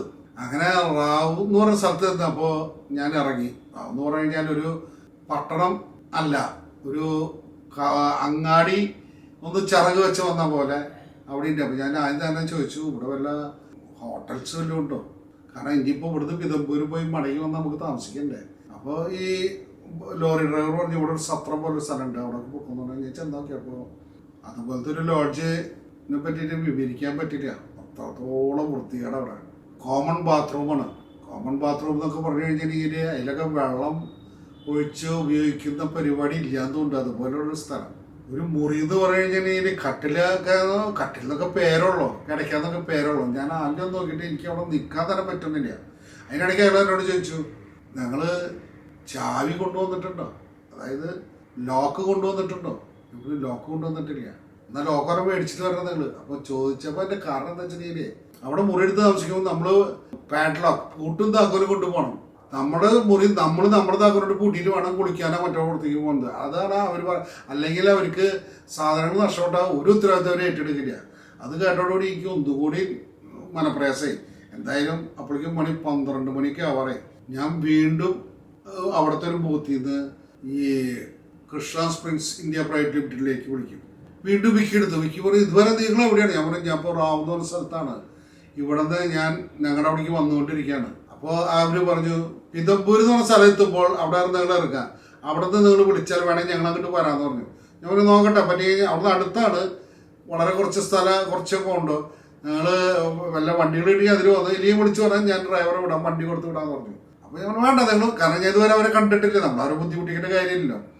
ഞാൻ അങ്ങനെ അവിടെ നിൽക്കുമ്പോൾ രസകരമായ പല കാഴ്ചകളുണ്ട്. അവിടെയൊക്കെ നല്ല കുറച്ച് ഈ വെജിറ്റബിൾസ് ഒക്കെ വിൽക്കുന്ന ചെറിയ ചെറിയ ബൂത്തുകൾ പോലെ ഉണ്ട്. സ്ത്രീകൾ തല്ലുകൂടുന്നുണ്ട്, എണ്ണ പലഹാരങ്ങൾ ഉണ്ടാക്കി കൊടുക്കുന്നുണ്ട്. ചില തരത്തിലുള്ള ഈ മോര് പോലെയുള്ള ചില സാധനങ്ങൾ, അതായത് ഈ തണവിന് വേണ്ടിയിട്ടുള്ള കുറേ സാധനങ്ങൾ ഇങ്ങനെ കൊടുക്കുന്നുണ്ട്. എനിക്ക് നല്ല ദാഹമുണ്ട്, എന്തെങ്കിലും മേടിച്ച് കഴിക്കുന്നുണ്ട്. അപ്പോൾ ഒരു ബ്രാൻഡഡ് ആയിട്ട് വല്ല കൊക്കക്കോളയോ പെപ്സിയോ അല്ലെങ്കിൽ നമ്മുടെ ഒരു ബോട്ടിൽ വെള്ളമോ അതൊന്നും അവിടെ കാണാനില്ല. അപ്പം ഞാൻ അതൊക്കെ തിരഞ്ഞ് നടക്കുന്നുണ്ടായാലും ഒന്നും കാണില്ല. പക്ഷെ ആ തിരഞ്ഞെടുക്കുന്നതിൽ കണ്ട ഒരു രസകരമായ കാഴ്ച എന്താ വെച്ചിട്ടുണ്ടെങ്കിൽ, അതിന് മുമ്പിൽ ഒരു പോലീസ് സ്റ്റേഷൻ ഉണ്ട്. ആ പോലീസ് സ്റ്റേഷന് മുമ്പിലൊരു മണ്ണിൻ്റെ ഒരു കുടത്തിനേക്കാളും വലിയൊരു സാധനം, മംഗല്ലി എന്നൊക്കെ പറയും, അതുപോലെ ഒരു സാധനം വെച്ചിട്ടുണ്ട്. അതിൽ വെള്ളം നിറച്ച് വെച്ചിട്ടുണ്ട്. ആ വെള്ളം എടുത്ത് കുടിക്കാൻ വേണ്ടിയിട്ട് തൊട്ടപ്പുറത്ത് പൊളിഞ്ഞെടുക്കുന്ന ഒരു വീട് പോലെ, ഒരു അനാഥാലയം പോലെ ഒരു സ്ഥലത്ത് നിന്ന് പെണ്ണുങ്ങൾ വന്നിട്ട് ഇവിടുന്ന് വെള്ളം കുടിക്കാൻ വരുമ്പോൾ പോലീസുകാർ ലാത്തി വീശി ഓടിക്കുന്നുണ്ട്. ചില പെണ്ണുങ്ങൾ അത് മൈൻഡ് ചെയ്യാണ്ട് വന്നിട്ട് പോലീസുകാരെ ധിക്കരിച്ചിട്ട് വെള്ളം എടുത്ത് കുടിക്കുന്നുണ്ട്. ചില പോലീസുകാർ ഈ പെണ്ണുങ്ങളോട് വളരെ ശൃംഗാര മനോഭാവത്തിൽ നിൽക്കുന്നുണ്ട്. ചില ആൾക്കാർ പോലീസുകാരെ വളരെ ഗൗരവത്തിൽ പെരുമാറുന്നുണ്ട്. അതായത് ഈ സ്ത്രീകളെ സംബന്ധിച്ച് പറഞ്ഞാൽ ഈ പോലീസ് സ്റ്റേഷൻ എന്ന് പറഞ്ഞാൽ അവരെ തന്നെ ഒരു ഭാഗം, അല്ലെങ്കിൽ അവർ കൂടി വെള്ളം കുടിക്കേണ്ടതും അവരുടെ തന്നെ ഒരു കോട്ടേജ് പോലെയൊക്കെയാണ് ചിലർ ഉപയോഗിക്കുന്നത് അവിടെ. ചിലർ അത് കഴിഞ്ഞിട്ട് അതിൻ്റെ പിന്നിലേക്കൊക്കെ നടന്നുകൊണ്ട് പോലീസ് സ്റ്റേഷനിൽ ആലോചിക്കണം. അവർ മടങ്ങി വരുന്നുണ്ട്, പോലീസുകാരിപ്പോൾ വടിയോട്ട് ഓടിക്കുന്നുണ്ട്. പിന്നീടാണ് മനസ്സിലായത് അത് പോലീസ് സ്റ്റേഷൻ അപ്പുറത്ത് പ്രവർത്തിക്കുന്നത് ഒരു വേശ്യാലയാണ്. അവിടുത്തെ സ്ത്രീകളാണ് ഇവിടെ വന്നിട്ട് വെള്ളം കുടിക്കണം പോലും പോലീസുകാരുടെ അത് ആക്രമണം. അപ്പോൾ നിങ്ങൾക്ക് ഏകദേശം മനസ്സിലാവും, ആ സ്ഥലത്തെ പറ്റിയിട്ട് മനസ്സിലാവും. അത്രയും വൃത്തികെട്ട ഒരു സ്ഥലമാണ്. അത്രയും അങ്ങനെ ഒരു സ്ഥലം കേരളത്തിൽ ഇല്ല എന്ന് തന്നെ വേണമെങ്കിൽ പറയാം. അതുപോലെ ഒരു സ്ഥലമാണ് ഈ മധ്യപ്രദേശിൻ്റെ ഉള്ളിലേക്ക് പോയിട്ട് ഇൻഡോറും കഴിഞ്ഞ് ഒരു 40 കിലോമീറ്ററെങ്കിലും പോയി കഴിഞ്ഞാലുള്ള ഈ റാവു എന്ന് പറഞ്ഞ ഈ സ്ഥലം. ഞാൻ അധികം നേരം അവിടെ നിൽക്കാൻ എനിക്ക് തോന്നിയില്ല, കാരണം എൻ്റെ കയ്യിലാണെങ്കിൽ കുറച്ച് ക്യാഷുണ്ട്. അപ്പോൾ ഞാൻ എന്ത് വിചാരിച്ചു, ഇവിടെ നിന്ന് കയറ്റാന്ന് പറയുമ്പോഴേക്കും ഒരു ബസ് വന്നു. ആ ബസ്സിൽ കയറിയപ്പോൾ എന്ന് വെച്ചാൽ അത് അതിനേക്കാളും വലിയ വിഷമമാണ്. ആ ബസ്സിൽ മുഴുവൻ പച്ചക്കറി അല്ലെങ്കിൽ സാധനങ്ങൾ മേടിച്ചു കൊണ്ടുപോകണവര് നല്ല വേഷട്ടുള്ള ആരുമില്ല അതിൻ്റെ ഉള്ളിൽ. കേരളത്തിൽ നിന്ന് പോകുന്ന ഒരാളെ സംബന്ധിച്ച് ആ ബസ്സിൽ കയറാൻ തന്നെ പ്രയാസവും. കാരണം എന്തൊക്കെ പറഞ്ഞാലും നമ്മൾ ആ ബസ്സിലൊക്കെ ഒരുവിധം വൃത്തി മേനെയുള്ള ബസ്സുകളാണ് നമ്മൾ ഉപയോഗിച്ചിട്ടുള്ളൂ. ഞാൻ പറയുന്നത് 25-26 കൊല്ലം മുമ്പുള്ള കാര്യങ്ങളാണ് പറയുന്നത്. പക്ഷെ അവിടെ അത്രമാത്രം വൃത്തിയുണ്ട്. കുറേ സ്പെയർ പാർട്സുകൾ കൊണ്ടുപോകുന്ന ആൾക്കാർ, അവർ പണി കഴിഞ്ഞിട്ട് കൊല്ലപ്പണി കഴിഞ്ഞിട്ട് അവർ കൊണ്ടുപോകുന്ന ആയുധങ്ങൾ, ഇതൊക്കെ ബസ്സിലുണ്ട്. ഞാൻ ആ ബസ്സിൽ കയറി ഒരു സ്ഥലത്ത് വന്നു. പിന്നെ ഒരു കുറച്ച് സമയത്തിനുള്ളിൽ പിതമ്പൂർ എന്ന് പറഞ്ഞ സ്ഥലത്തെത്തി. പിതമ്പൂരെത്തി കഴിഞ്ഞപ്പോൾ ഞാനിങ്ങനെ നോക്കി നോക്കുമ്പോൾ അവിടെ വലിയൊരു ബോർഡുണ്ട്. ആ ബോർഡിൽ എഴുതി വെച്ചിട്ടുണ്ട് Krishna springs India private limited, sector number 9. എനിക്ക് ആശ്വാസമായി. അതിൻ്റെ അടുത്ത് എത്തിക്കാനല്ലോ. വെള്ളം വിൽക്കുന്ന ആളുടെ അടുത്ത് ഞാൻ കുറച്ച് നേരം നിന്ന് വെള്ളം മേടിച്ച് കുടിച്ചിങ്ങനെ, കാരണം നല്ല ദാഹമുണ്ട്, നല്ല ചൂടെന്ന് പറഞ്ഞാൽ അസഹനീയാണ്. അപ്പോഴാണ് ഞാൻ ഇവിടെ ചോദിച്ചേ ഈ സെക്ടർ 9 എവിടെയാണ്? പാസ്റ്റല്ലോ നടന്നു പോകുന്ന ദൂരമുള്ളൂ അയാൾ പറയുമ്പോൾ എൻ്റെ മനസ്സിൽ നോക്കി കുറച്ച് ഞാൻ നടന്നു നോക്കി. എന്നാൽ നടക്കാനായി ഇവിടെ ഇതൊരു കാര്യമൊന്നും ഇല്ലല്ലോ. കുറച്ച് ദൂരം നടന്നപ്പോൾ സെക്ടർ 1 കണ്ടു. അപ്പോൾ എനിക്കൊരു ആശ്വാസമായി, സെക്ടർ 1 ആയി. സെക്ടർ 1 നീണ്ടു പോകണം. അപ്പോൾ ഇതൊരു മെയിൻ റോഡാണ്. അതായത് ഓരോ സെക്ടറുകൾ ഇങ്ങനെ നീങ്ങി പോവുക. അതിൽ ഒരെണ്ണം ആണ് ഞാൻ കണ്ടത്. അത് നിറച്ച് ഇൻഡസ്ട്രികളാണ് 2 സൈഡിലും. അവിടുത്തെ ഇൻഡസ്ട്രികളൊക്കെ പറ്റിയിട്ട് പറയുകയാണെങ്കിൽ ഒരുപാട് പറയാനുണ്ട്. കാരണം നമ്മുടെ അവിടെ ഒരു ഇൻഡസ്ട്രി തുടങ്ങുന്ന വെച്ചിട്ടുണ്ടെങ്കിൽ കൊല്ലങ്ങൾ എടുക്കും. അവിടെ ഒരു ഇൻഡസ്ട്രി തുടങ്ങുന്ന വെച്ചിട്ടുണ്ടെങ്കിൽ 2-3 ആഴ്ച ചെറുകിട സ്മോൾ സ്കെയിൽ ഇൻഡസ്ട്രി. കാരണം അത്രയും സൗകര്യങ്ങളുള്ള സ്ഥലമാണ് അത്. അവരുടെ മിഷനറിയൊക്കെ അവർ 2 ആഴ്ച 3 ആഴ്ച കൊണ്ട് കിർലോസ്കർ എന്ന് പറഞ്ഞ കമ്പനിയൊക്കെ അവിടെ ഓഫീസ് വെച്ചിരിക്കുക ഈ സെക്ടറിൽ, ഇവരെ മെയിൻ സ്ഥലങ്ങളിലൊക്കെ. അപ്പോൾ അവർ വന്നിട്ട് ഒരു മിനിറ്റ് കൊണ്ട് ഇത് ഉണ്ടാക്കിയാണെന്ന് വിചാരിച്ച സ്ഥലങ്ങളാണ്. നമ്മളുടെ കേരളത്തിലുള്ളവർക്ക് ഒരിക്കലും ചിന്തിക്കാൻ പറ്റാത്ത ഒരു സ്ഥലം കൂടിയാണ് അത്. കാരണം അതുപോലെ തന്നെ മാനുവലായിട്ടും ആൾക്കാരെ ജോലി വളരെ ഹാർഡ് വർക്കാണ് അവർ ജോലി ചെയ്താൽ തന്നെ അവർക്ക് അവർ ഉച്ചക്കലത്തെ ഭക്ഷണമൊക്കെ കഴിക്കുന്നത് കണ്ടാൽ നമുക്ക് സങ്കടം തോന്നാം. അവർ 2 ചപ്പാത്തി, ഒരു 2 സബോള തുണ്ട്, ഒരു ലേശം പരിപ്പ് കറി, അതൊക്കെയാണ് അവരുടെ ഉച്ച നേരത്തെ ഭക്ഷണം. അത്രയും ഹാർഡ് വർക്കാണ് അവരവിടെ. അങ്ങനെ ഞാൻ സെക്ടർ 1 കഴിഞ്ഞു, ആശ്വസിച്ചു. 2 മുതൽ 9 വരെയുള്ള ദൂരമുള്ളൂ, 8 എണ്ണമുള്ളൂ. നടക്കാൻ തീരുമാനിച്ചു. നടക്കും തോറും എനിക്ക് ഒരു തരത്തിലുള്ള സംരംഭം, ഒരു സുഖല്ലായ്മ തുടങ്ങി. ഒരു സംരംഭം എടുക്കുക. എൻ്റെ ശരീരത്തിലത്തെ ജലാംശം കുറഞ്ഞു പോവാണ് ഈ ചൂടുകൊണ്ടത് എനിക്ക് മനസ്സിലാവുന്നുണ്ട്. പക്ഷേ നടക്കാതെ പറ്റില്ല, ഞാൻ നടന്നു തുടങ്ങി. അങ്ങനെ ഒരുവിധം നടന്ന് ഞാൻ 2 എത്തി. ഈ 2 എത്തിയാലും ആ 2 തിരിച്ച് കുറച്ച് നീങ്ങി പോയാലാണ് ഇൻഡസ്ട്രികൾ തുടങ്ങുന്നത്. അപ്പം അത്രയും ദൂരം നടക്കണമെങ്കിൽ അത് അടുത്തേക്ക് നടക്കാന്നുള്ള ഉദ്ദേശത്തിൽ ഞാൻ വീണ്ടും നടന്നു തുടങ്ങി. 3 കഴിഞ്ഞപ്പോഴേക്കും ഞാൻ വല്ലാണ്ട് ക്ഷീണിതനായി. കാരണം വെച്ചിട്ടുണ്ടെങ്കിൽ എൻ്റെ കയ്യിൽ ഒരു ഷോൾഡർ ബാഗ് ഉണ്ട്, കയ്യിലാണെങ്കിൽ ഒരു ബ്രീഫ് കേസ് ഉണ്ട്. ഇതെനിക്ക് ചില ആൾക്കാർ വരുന്നവർ എന്നെ ഇങ്ങനെ വളരെയധികം നോക്കുന്നുണ്ട്. ഞാനത് പിതമ്പൂരത്തെ ശ്രദ്ധിച്ചു തുടങ്ങി. ചിലർ എന്നെ കാണുമ്പോൾ ഭവ്യതയോട് മാറി നിൽക്കുന്നുണ്ട്. എന്താ ആവശ്യം എനിക്ക് മനസ്സിലാവില്ല. ചില ആൾക്കാര് കാളവണ്ടിയിലൊക്കെ പോകുന്നവർ എന്നെ കാണുമ്പോൾ വളരെ ശ്രദ്ധയോടെ നോക്കുന്നുണ്ട്. സ്ത്രീകൾ വളരെയധികം ശ്രദ്ധിക്കുന്നുണ്ട്. പിന്നെ വരുന്നവര് ഞാൻ നടന്നു പോകുമ്പോൾ എൻ്റെ മുമ്പിൽ വരുന്നവർ ഒതുങ്ങി മാറി അപ്പുറത്തോടെ നടന്നുകൊണ്ട്. ഇതിനിടയ്ക്ക് ചില വണ്ടികൾ പൊടി പറപ്പിച്ചുകൊണ്ട് ഭയങ്കര സ്പീഡിൽ പോകുന്നുണ്ട്. 2 സൈഡിലും പാടങ്ങളാണ്. അവിടെ മുഴുവൻ ഇങ്ങനെ കൊത്തിക്കളച്ചിട്ടേക്കാണ്. ഒരു സൈഡ് മുഴുവൻ ഇൻഡസ്ട്രികൾ, ഒരു സൈഡ് റോഡിന്റെ മറ്റേ സൈഡ് മുഴുവൻ പാടാണ്. അപ്പോ ഈ പൊടിക്കാറ്റ്, കഠിനമായ ചൂട്, അതിനേക്കാൾ ഉപരിയായിട്ട് എനിക്കൊരു ഭയം. കാരണം എൻ്റെ ഇത്തിരി ക്യാഷ് ഉണ്ട്. ഞാൻ കുറച്ച് കഴിഞ്ഞ് തണുക്കുമ്പോൾ 3ാമത്തെ സെക്ടർ കഴിയുന്നതോടുകൂടി വിജനമായി ഒടുങ്ങി. ആൾക്കാരെത്തിയില്ല, ആരുമില്ല തന്നെ പറയാം. 4 എത്തി. ഞാൻ വളരെ ക്ഷീണിതനായി. ഞാനിപ്പോൾ വീഴുമെന്ന് പറഞ്ഞാൽ പേടിച്ചൊടുങ്ങി. ഞാൻ 5ലേക്ക് എത്തണം എന്നുള്ള നിലയിലേക്ക് ഞാൻ എനിക്ക് എന്താ വേണ്ടതെന്ന് വരെ ആലോചിച്ചൊടുങ്ങി. കാരണം എനിക്ക് ആ ചുറ്റുപാട് നോക്കുമ്പോൾ കുറെ അകലൊക്കെ ഓരോ വെള്ളനിറങ്ങൾ കണ്ടു. അതാണ് ഈ ബിൽഡിംഗ് എന്ന് പറയുന്നത്. ഇതിനിടയിൽ ഞാൻ പെട്ടുപോകും. ഞാൻ വീട് പോവുക ഇവിടെ ഞാൻ വീട് പോയാൽ എന്നെ ആരും എടുത്ത് രക്ഷിക്കാനാണ്? ഞാനാണെങ്കിൽ വളരെ മാനസികമായിട്ട് ഞാൻ വളരെ വിഷമത്തിലായിപ്പോയി. ഇനി എന്താ ചെയ്യണ്ടേ? ഇതുപോലെയുള്ള ഒരു യാത്രയ്ക്ക് ഇറങ്ങി തിരിച്ചത് തെറ്റായിപ്പോയി. ഇതൊന്നും ചെയ്യാൻ പാടില്ല എന്നൊക്കെ. ഒരു ടാക്സി വിളിച്ച് വേണമെങ്കിൽ എനിക്ക് ഈ റാവ് എന്ന് പറഞ്ഞ സ്ഥലത്തു നിന്നൊക്കെ വരാനുള്ള സജ്ജീകരണങ്ങൾ അവിടെ അന്വേഷിച്ചപ്പോൾ പിന്നീട് അറിഞ്ഞു അവിടെയൊക്കെ ഉണ്ടെന്നൊക്കെ. പക്ഷെ ഞാൻ അതൊന്നും ചെയ്തില്ല. കാരണം ഞാൻ ആദ്യമായിട്ടാണ് ഈ വക ഭാഗങ്ങളിൽ പോണേ. മനസ്സിന്റെ ഉള്ളിൽ എന്താ വെച്ചിട്ടുണ്ടെങ്കിൽ നമ്മൾ ചെയ്തുകൊണ്ടിരിക്കുന്ന കച്ചവടം എങ്ങനെയാലും വിജയത്തിലേക്ക് എത്തിക്കണം. അതിനുവേണ്ടി റിസ്ക് എടുക്കണം. ആ റിസ്ക് എടുക്കാൻ തയ്യാറായിട്ട് തന്നെയാണ് പോണേ. പുറത്ത് 37-40 രൂപ വിലയുള്ള സാധനം നമുക്ക് 22 രൂപയ്ക്കും 20 രൂപയ്ക്കും കിട്ടുന്ന ഈ പയ്യൻ പറഞ്ഞ ഒരു ചിന്തയിലാണ് നടക്കുന്നത്. ഒരു തൃശ്ശൂരുകാരന്റെ ഒരു ജിജ്ഞാസയുണ്ട്. ഒരു തൃശ്ശൂരുകാരൻ എന്ന് പറഞ്ഞാൽ കച്ചവടത്തിന് എപ്പോഴും അവർ അഗ്രാണ്യന്മാരാണെന്നതാണ്. ഏത് സ്ഥലത്തേക്ക് അവരെത്തും, പ്രത്യേകിച്ച് കച്ചവടത്തിന്റെ കാര്യത്തിന് വേണ്ടിയിട്ട്. അത്രയും ലാഭം കിട്ടണമെന്ന് വെച്ചിട്ടുണ്ടെങ്കിൽ അവർ പണിയെടുക്കാൻ തയ്യാറാണ്. അങ്ങനെയുള്ള ഒരു വിഭാഗമാണ് ഈ ഓട്ടോമൊബൈൽ സെക്ടർ എന്ന് പറഞ്ഞത്. പ്രത്യേകിച്ച് ഊന്യ മാർക്കുള്ളൂ, നടക്കഞ്ഞ മാർക്കുള്ളൂ. അങ്ങനെ ആത്മധൈര്യത്തിന് വേണ്ട കാര്യങ്ങളൊക്കെ ഞാൻ സംഭരിച്ച് ഞാൻ വീണ്ടും നടന്നു. 5-ലേക്ക് 5ാമത്തെ സെക്ടർ കഴിഞ്ഞോടുകൂടി എനിക്ക് വല്ലാത്തൊരവസ്ഥ. ഒരു സ്ഥലത്തൊന്ന് കയറി നിൽക്കണമെന്ന് വിചാരിച്ച് ഞാൻ ഇങ്ങനെ നിൽക്കണ്. അങ്ങനെ നിൽക്കുമ്പോൾ വെച്ചാൽ കുറച്ചങ്ങോട്ട് കഴിയുമ്പോൾ ഒരു പച്ച നിറം കണ്ടു, ഒരു മരം കാണുന്നുണ്ട്. ഒരു മരം പോലെ എനിക്ക് തോന്നി. ഒരു മരം ഉണ്ട്, അതിനടുത്ത് ഇതുണ്ട്. അത് ഇങ്ങനെ പുറത്തേക്ക് കയറി നിൽക്കുന്നുണ്ട്. ഈ സെക്ടറിന്റെ ഒക്കെ വഴികളുടെ മുമ്പിലേക്ക് ഒരു ഏരിയയില് ഒരു ചെറിയൊരു പച്ചപ്പ് പോലെ ഒരു സ്ഥലമുണ്ട്. അപ്പൊ ഞാൻ മനസ്സിൽ വിചാരിച്ചു അവിടേക്ക് പോവാം. കാരണം ആ സ്ഥലത്ത് എന്തെങ്കിലും ആളുണ്ടോ, ഇല്ലെങ്കിൽ ഒരു പച്ചപ്പുണ്ടല്ലോ, അതിന്റെ അടിയിൽ ചെന്ന് നിൽക്കാമല്ലോ. പിന്നെ നമുക്ക് വെയിലൊന്ന് മാറുമ്പോൾ അല്ലെങ്കിൽ ആരെങ്കിലും കാണുമ്പോൾ അല്ലെങ്കിൽ വല്ല വണ്ടികൾ വരുമ്പോൾ നമുക്ക് അപേക്ഷിക്കാമല്ലോ എന്നെ ഒന്ന് എവിടേക്ക് വരെ എത്തിക്കണം എന്നുള്ളത്. അങ്ങനെ അപ്പൊ ഞാൻ 5 മറ്റോ നിൽക്കണേ. ഞാൻ വീണ്ടും നടന്നു. 6 അതിനോട് എത്താറായി. ആ സമയത്താണ് ഒരു ഫിയറ്റ് കാറ് പാഞ്ഞു വരിക. അവിടുന്ന് ജ്യോതിക്ക് നിന്നു. ഇനിയിപ്പോൾ അയാൾ കടന്നു പോട്ടെ, പൊടിയിലെ കളിയാണ്, അല്ലെങ്കിൽ തന്നെ പൊടിക്കാറ്റുണ്ട്. അതോടുകൂടി ഈ ഫിയറ്റ് വന്നതോടുകൂടി അതിനേക്കാൾ ഉപരിയായി പൊടി. ഞാൻ അങ്ങോട്ട് വിഷമിച്ചൊരു സ്ഥലത്ത്. അപ്പോൾ ഈ ഫിയറ്റ് കാർ വരുമ്പോൾ ഇത്തിരി പതുക്കെ വരുന്നുണ്ട്. ഞാനൊന്ന് മാറി നിന്നു, കടന്നു പോക്കോട്ടെ വിചാരിച്ചിട്ട്. അപ്പോഴുണ്ട് ഫിയറ്റ് കാർ പോയിട്ട് പിന്നെ വീണ്ടും റിവേഴ്സ് വരികയാണ്. റിവേഴ്സ് വന്ന് എൻ്റെ അടുത്ത് എത്തിയിട്ട് അവൻ ചോദിക്കണം, ചില്ലെന്ന് ഇറങ്ങിയിട്ട് ചോദിക്കണം, you are mister Sunny Kurian? Yes. You fool, come inside. ഞാൻ ഞെട്ടിപ്പോയി. ഒരു അപരിചിതൻ എന്നെ പെരുവഴിയിൽ വെച്ചിട്ട് എൻ്റെ പേര് ചോദിക്കുകയും കാറിന്റെ അകത്തേക്ക് കിടക്കുന്നത് പറയുകയും ചെയ്യുന്ന ഒരു അവസ്ഥ നമ്മളൊന്ന് ആലോചിക്കുക. ഈ ഒരു സന്ദർഭത്തിന് എന്തായാലും ശത്രുവല്ലെന്ന് എനിക്ക് മനസ്സിലായാണ്. എന്റെ പേര് അവനറിയാം. എനിക്ക് മനസ്സിലായത് അവൻ കൃഷ്ണ സ്പ്രിങ്സ് എന്ന് പറഞ്ഞ ആളാണെന്ന്. അവനാണ് വിക്കി അറോറ. അവനായിട്ടാണ് ഞാൻ കാലത്ത് സംസാരിച്ച ആള്. അവൻ എന്നെ കാറിൽ കയറ്റിയിരുത്തി.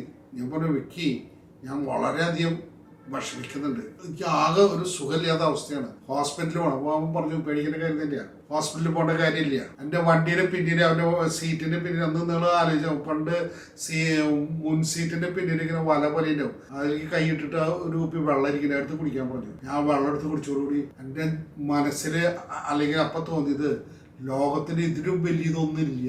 ദാഹജലം ഇത്രയും പ്രഷ്യസ് ആണെന്നാണ് എനിക്ക് എപ്പോഴാണ് മനസ്സിലാവുന്നത്. നമ്മളങ്ങനെ ഒരു വല്ലാത്ത ബുദ്ധിമുട്ടില്ല. എനിക്ക് അത് കഴിക്കുമ്പോഴൊക്കെ ചങ്കിലേക്ക് ഇറങ്ങുമ്പോൾ ചെറിയ വേദനകൾ പോലെ തോന്നുന്നുണ്ട്. എന്നാലും ആ വെള്ളം കുടിച്ചത് എനിക്ക് ഇപ്പോഴും എൻ്റെ മനസ്സിലുണ്ട് ആ ഒരു ആശ്വാസം. ആ വണ്ടി തിരിക്കുമ്പോൾ പറഞ്ഞു, മിസ്റ്റർ സണ്ണി, ഇവിടെ നിങ്ങൾ ഈ ബാഗും ബ്രീഫ് കേസായിട്ട് വരുന്നുണ്ടല്ലോ, നിങ്ങൾ ഭാഗ്യവാനാണ്. ഇവിടെ ഒരു 500 രൂപ 400 രൂപ 500 രൂപ കൊടുത്താൽ കൊലപാതകം ചെയ്യുന്ന ആൾക്കാരാണ് ഇവിടെ ഗുണ്ടകൾ റൗഡികളുള്ളത് മുഴുവൻ. അതിൻ്റെ ഇടയിൽ കൂടെയാണ് നിങ്ങൾ ഈ കാശും ഈ ഇതൊക്കെ പിടിച്ച് നിങ്ങൾ നടന്നു വന്നത്. നിങ്ങൾ എന്ത് വിവരമില്ലാത്ത മനുഷ്യനാണ്. അപ്പൊ ആ പറയുന്ന പയ്യനന്ന് ഒരു 24 വയസ്സ് 25 വയസ്സ് താഴെയാണ്. ഞാനാണെങ്കിൽ 35 വയസ്സ് 40 വയസ്സ് പ്രായം ഒന്നുണ്ട് എനിക്ക്. 40 വയസ്സ് 40 വയസ്സ് പ്രായം എനിക്കന്ന്. ഞാൻ പറഞ്ഞു, എനിക്ക് തെറ്റുപറ്റി, ഞാൻ ഇത്രമാത്രം ഒരു വിഷയം ഉണ്ടാവും ഞാൻ വിചാരിച്ചില്ല. ഞങ്ങളുടെ നാടൊന്നും ഇതേപോലെ ഇല്ല. ഞങ്ങളുടെ നാട് എങ്ങനെയാണെന്നുള്ളത് കുറച്ചിട്ടല്ല ഇവിടുത്തെ കാര്യം. ഈ നാട് ഇങ്ങനെയാണ്.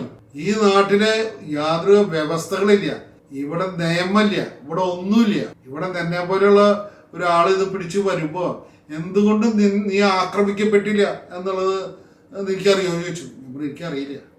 അതാണ് നീ അറിയേണ്ടത്. ഞാൻ പറഞ്ഞു, ദൈവാനുഗ്രഹമാണോ? ദൈവാനുഗ്രഹം മാത്രമല്ല, ഇവിടെ നിങ്ങൾ പോകുന്ന അപ്പൊ ഞാൻ മുമ്പാട് പറഞ്ഞില്ല, ഒരു പച്ചപ്പ് പോലെ കണ്ടുവന്ന് ആ ഭാഗത്തേക്ക് വണ്ടി തിരിച്ചു പോകുന്ന സമയത്ത് പറഞ്ഞു, ഇതൊരു ചെറിയൊരു ഡിസ്പെൻസറിയാണ്.